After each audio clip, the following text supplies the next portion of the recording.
Imagine there was a quarterback who was so good and so dominant that for 20 consecutive years, his team won the Super Bowl.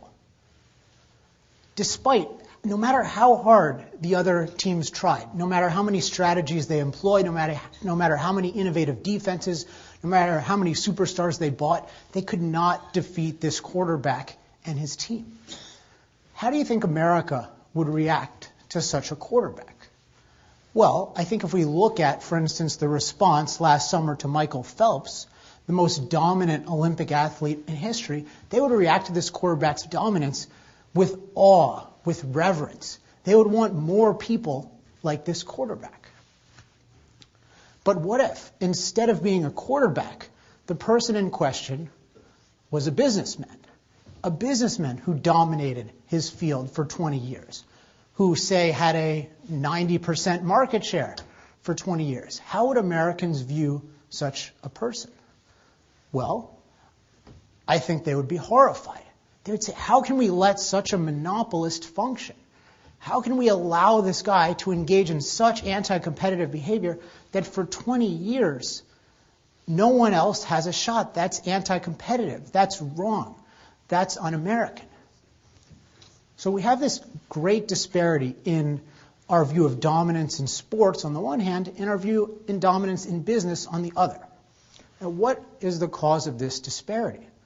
Well, one is that to the extent we learn about the history of business and capitalism in school, a lesson that's driven home is that in the dark days of the 19th century, when we didn't have antitrust laws to protect us against dominant businesses, in those dark days, evil monopolists rose to strangle industries and to cut off competition and give consumers no choice, so they could jack up prices as much as they wanted.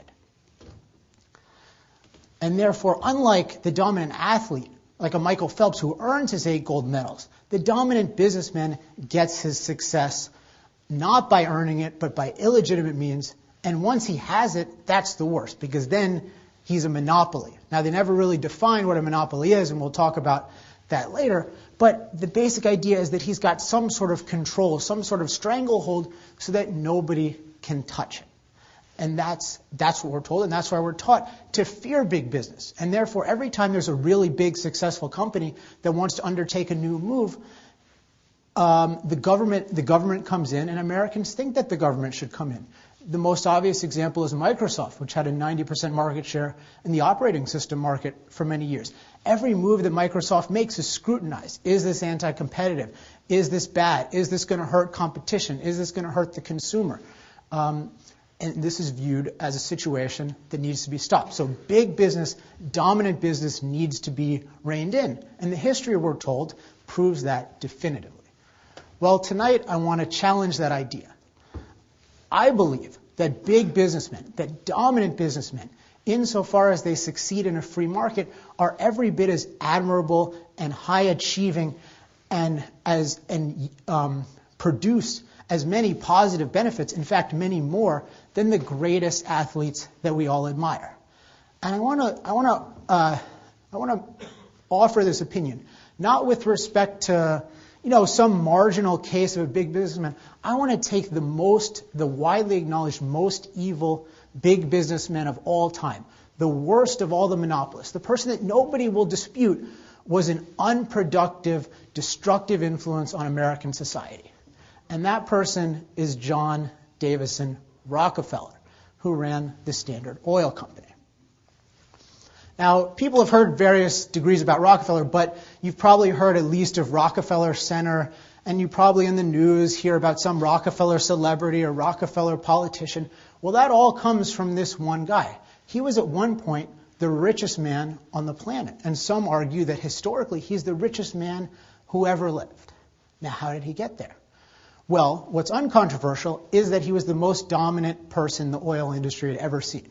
For 20 years, his company had a 90% market share of the oil refining market. And for anyone who doesn't know exactly what that is, that's the part of the oil market where they take the black glop that's the crude oil that by itself is not worth very much, and they turn it into something valuable. And in Rockefeller's time, that something valuable was kerosene, which was the way that most people lit up their homes at night. So that's what Rockefeller took over this market, and he was incredibly dominant. And what people argue is that the way he got dominant was not by earning it. He didn't get all this money by earning it. He did it by unjust, unfair, what they call anti-competitive means. And the primary thing that if you learn about this in school, they focus on is he got unfair discounts from the railroads. The railroads gave him special treatment that he didn't deserve, and therefore he could transport his oil much cheaper than everyone else, and no competitor had a chance. So he could just drive them out of business. And once he drove them out of business, he had a complete stranglehold on the market. Now, just to give you this from a source who really believes it, I decided, well, this is the story I learned, so I looked it up in my old high school textbook, and I found, well, how is Rockefeller actually portrayed? So here it is from my high school textbook. This is almost a complete explanation of how Rockefeller succeeds. It's from Howard Zinn's People's History of the United States, if anyone is familiar with that work of history, so to speak.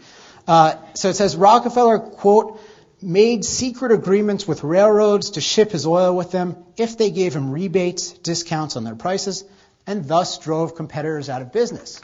So that, according to the book, is it. That's how Rockefeller succeeded. That's how he dominated. And it gets even worse, because once he dominated, he had this stranglehold.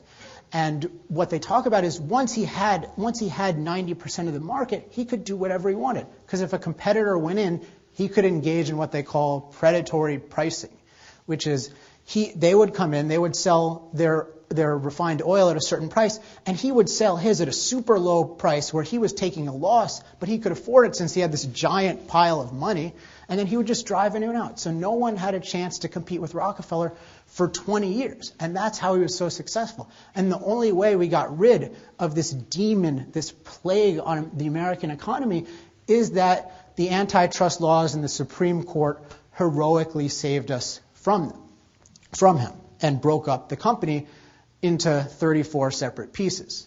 And that last part is uncontroversially true. It was 34 pieces. So here's just to give you the idea of Rockefeller. Now, you all won't be able to see this that well. You can come look at it after the talk. But I love this picture not because it's good, but because it's so bad and it's such a representation of Rockefeller. So we have Rockefeller here. He's this king. So he's regarded as a king. He controls the market like a king, and he's got all the railroads and all the companies in his pocket, and he just rules the American economy. And this is how Rockefeller and others were described by John Sherman, who's the one who came up with the Sherman Antitrust Act. Republican Senator John Sherman, by the way. He said, if we will not endure a king as a political power, we should not endure a king over the production, transportation, and sale of any of the necessities of life. If we would not submit to an emperor, we should not submit to an autocrat of trade with power to prevent competition and to fix the price of any commodity. So Rockefeller here is really a dictator of the economy. So if we leave the market free, if we don't have laws preventing people from becoming too successful, this is what happens. And just to quote one more historian, who's Ron Chernow, who's much more pro-Rockefeller but still agrees with the lesson, he says, Standard Oil had taught the American public an important but paradoxical lesson. Free markets, if left completely to their own devices, can wind up terribly unfree. End quote. I'm going to argue tonight that this story of Rockefeller is exactly false. This is the textbook example of how capitalism leads to destructive monopolies, and I'm going to argue tonight that if we look at the facts, the textbooks need to be rewritten. So let's take a look at the rise of Rockefeller. Now, to understand how Rockefeller rose and what impact he had, it's important to look at the market before Rockefeller. Because what the anti-Rockefeller people are arguing is, well, Rockefeller completely mangled this market. He completely destroyed it. Well, we have to see what is it exactly that he mangled, that he took over. Now, it's the way that the market is usually presented by the historians is it was this paradise of lots of little small refiners, and they were all living in harmony. They were all refining oil. And then Rockefeller came in, and he took over, and he more or less enslaved them or drove them out of business, and they were doing really well. Now that is a real distortion of what happened. It is